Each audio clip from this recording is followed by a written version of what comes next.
Let's go! 이게 무슨 차죠? 이거 포르쉐 파나메라 2억 1천만 원 주고 샀어요. 이런 게 있어야 좀 살겠더라고요. 그냥 젊었을 때 한번 타보자. 그 수익이 한 어느 정도 되면은 이 파나메라를 끌 수 있는지. 결혼 안 하고 애 안 낳으면 누구나 탈 수 있는 차예요. 그래요? 카푸어로 산다면 한 달에 대충 60이면 8분할 리스로 때리면 500 나가지 않을까요? 근데 500을 자기가 한 달에 쓸 수 있다. 구매하셔도 된다고. 그럼 아무나는 아니네요. 할 수 있습니다. 다들. 왜냐면 할 수 있습니다. 이건 뭐 할 수 있습니다. 차 얘기하니까 나온 얘기인데 사업주분들이 이제 되게 많이 물어보시거든요. 거의 모든 사업주분들이 이제 차량 관련한 절세 방식에 대해서 이제 말씀을 하시면서 어디서 들으신 게 있으실 거예요. 분명 많이 찾아보시고 차를 구매해야 되는데 어떤 식으로 구매하는 게 가장 세금에 유리한가?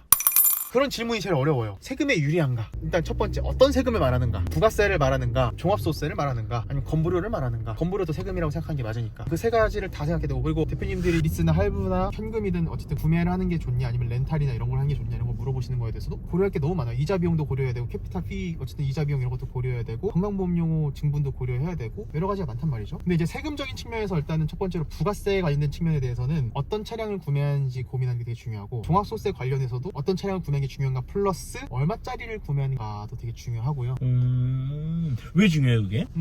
차량 가액이 높으면 높을수록 비싼 차를 탈수록 비용 처리되는 항목에 대한 효율성이 떨어져요. 왜냐하면 세법상 비용 처리를 쓰는 한도가 있기 때문에. 예를 들면은 지금 현재 구조가 차량에 대한 감가비나 혹은 리스료 렌탈료 800만 원 한도. 800만 원이구나. 네, 감가는 어쨌든 자기 소유의 차량일 경우에만 감가상각이 되는 거니까 뭐 할부든 현금으로 일시불로 해도 어쨌든 구매를 했을 때 자기 차량일 때 감가상각비 1년 한도가 800만 원, 차량 한 대당. 리스 렌탈료의 경우에도 800만 원. 그래서 어쨌든 차량 관련된 비용에 대해서 800만 원을 1년에 한도로 두고 있고, 그리고 차량 유지비는 1년에 700만 원을 한도로 두고 있어요. 기본적으로 차량 유지비, 기름값, 유지비 700만 원 한도로 두고 있어요. 그럼 합치면 1,500만 원인데 차량 감가 구조가 차량을 구매했으면 5년 동안 감가를 하게 돼 있어요. 자, 그럼 가장 효율적인 게 얼마겠어요? 800만 원 곱하기 5 하면은 4천만 원짜리 차량이잖아요. 4천만 원짜리 차량을 구매하면은 전부 다 혜택을 받을 수 있지. 4천만 원짜리 차량은 뭐가 있죠? 나는 잘 모르지.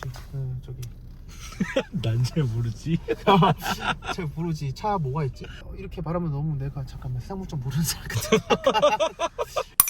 법인차로 가장 많이 쓰는 게 제네시스 막 이런 얘기를 하잖아요. 그건 어차피 법인 차량은 솔직히 말하면 법인의 비용이랑 자기의 비용은 이원화돼 있으니까 법인 차량을 본인 돈으로 이용하는 게 아니니까 기본적으로 보통 이제 1인 법인이나 소규모 개인형 법인, 개법인이라고 하거든요. 법인을 개인 사업자처럼 운영하시는 분들 준말 개법인이라고 하는데, 그런 경우에는 이제 어차피 법인 돈이 자기 돈이라 생각하시고 하시는 분도 있겠지만 기본적으로 법인 돈을 지출하는 거기 때문에 크게 그 부분에 대해서는 뭐 한도나 이런 걸 딱히 생각 안 하시고요.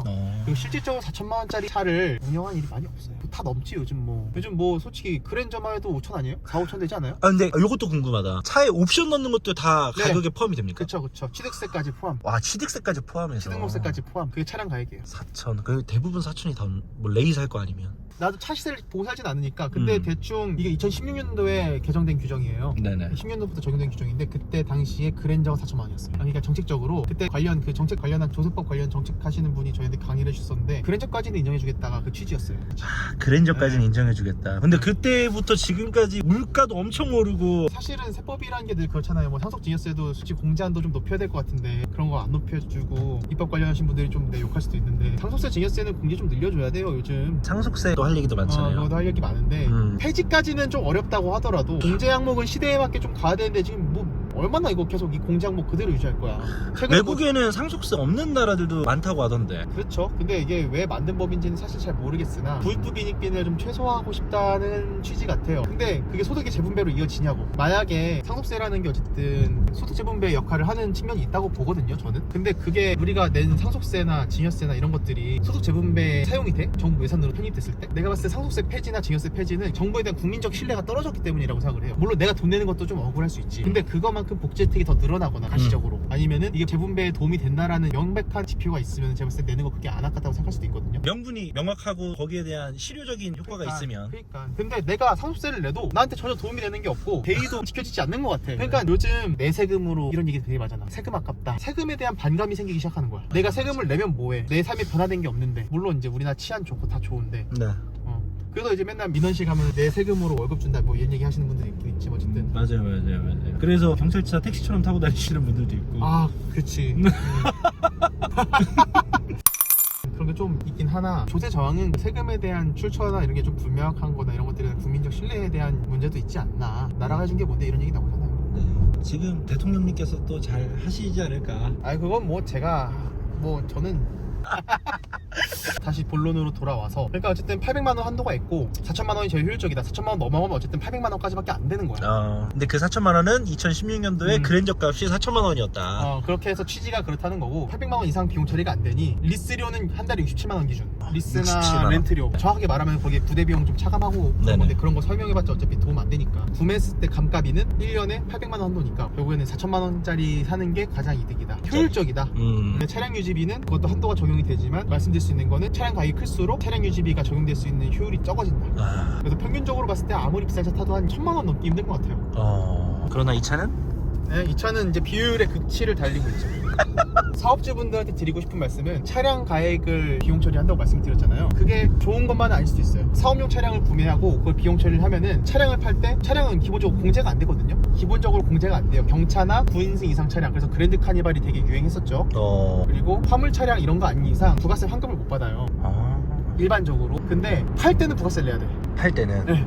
자 봐봐요. 저 이 차 팔 때 만약에 이 차를 제가 1억 5천에 판다 그러면 전 1,500만 원 세금을 내야 돼요. 부가세를 내야 돼요. 1억 5천에 팔아도 부가세를 내야 되는 거지. 그래서 내가 오래 타된다고 말한 게 최대한 다 뽑아먹고 한 5천만 원 팔았을 때 500 정도 내는 금이 줄으니까. 그래서 그거를 고려하셔야 돼요. 내가 이 차 금방 비용 처리했다가 금방 팔 차량이면은 오히려 부가세가 더 나오는 경우도 발생해요. 내가 절반 받는 세금 혜택보다. 차는 어찌됐든 사면 오래 타야 되는구나. 오래 타는 게 이득이죠. 5년 이상 타면은 제가 말씀드린 그 한도 초과한 그 감가상각비나 리스나 렌트료에 대해서도 비용 처리가 추가적으로 가능해요. 근데 5년 전에 우리나라 사람들이 거다 차 바꿔요.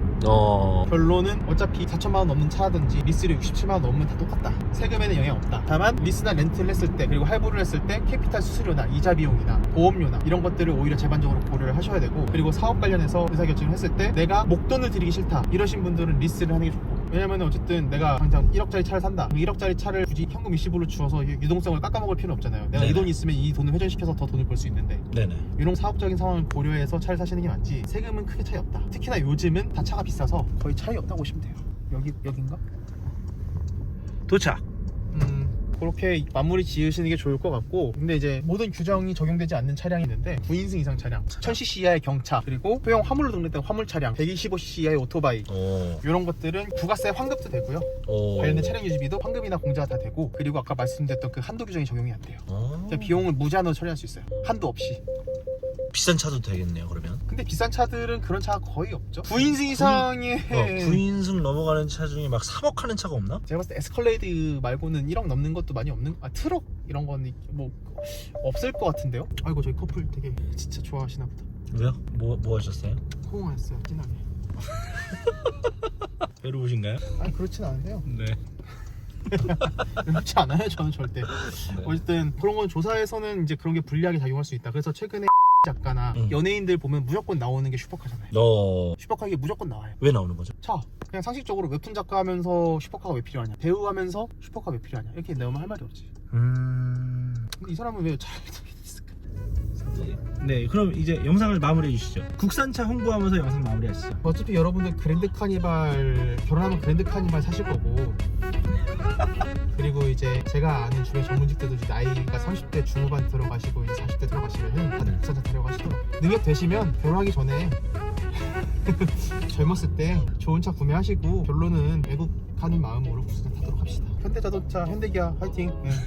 화이팅. G80 화이팅. 저희 한 10만 넘어가면 PPL 안 들어올란가? 나이한테.